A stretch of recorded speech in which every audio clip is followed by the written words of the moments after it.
So this is the first unpopular opinion video that I have made in a little while, and I just want to say that inconjunctions are not a minor aspect in my experience.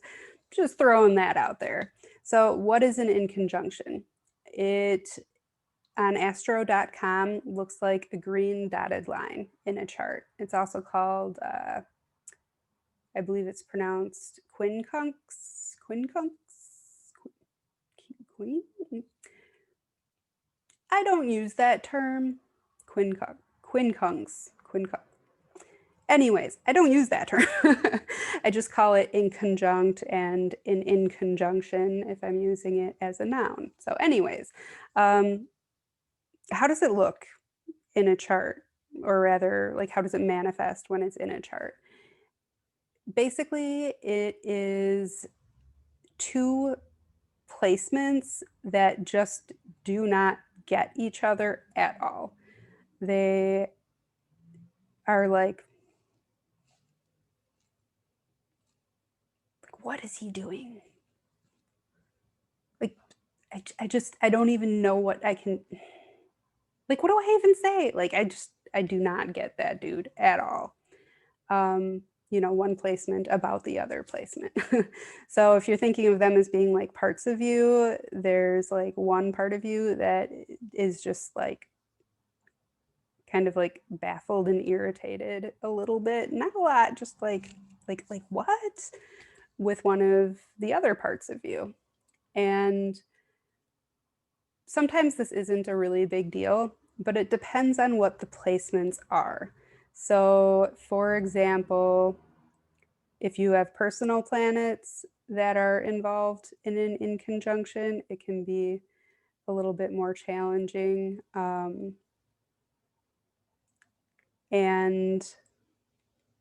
like if you, so in synastry, when this shows up, if it's like two outer planets or like social planets that are in conjunct each other, like, it might not really be that big of a deal. However, if you've got like moon in conjunct moon, that means that your inner safety needs and the way that you need to be nurtured and your like inner world and theirs just don't get each other at all. And I mean, that's a pretty serious disconnect in a relationship, I think. Um, and the same with other personal planets too. I think the moon is probably the most important, just in general. I was going to say in synastry, but like, the moon, I shouldn't say it's the most important, it's the most personal of all of the other things that can possibly show up in a chart. The moon is where we're most sensitive and where we feel ourselves most strongly. So, yeah, just throwing that out there.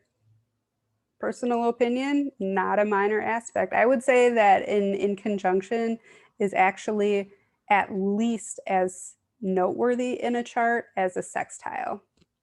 Like sextiles are, I don't know, it depends on if it's part of an aspect figure, like if it's part of a mystic rectangle or a kite or something like that. All right, now it's a little bit more important because it's connecting these other more significant things. But yeah, for the most part, I would say that an inconjunction is I, I would even go as far as to say that I consider it a major aspect. So yeah, there's one other unpopular opinion from me. Oh my God, I'm like trying to hit the stop recording thing and I have to turn this way to do it.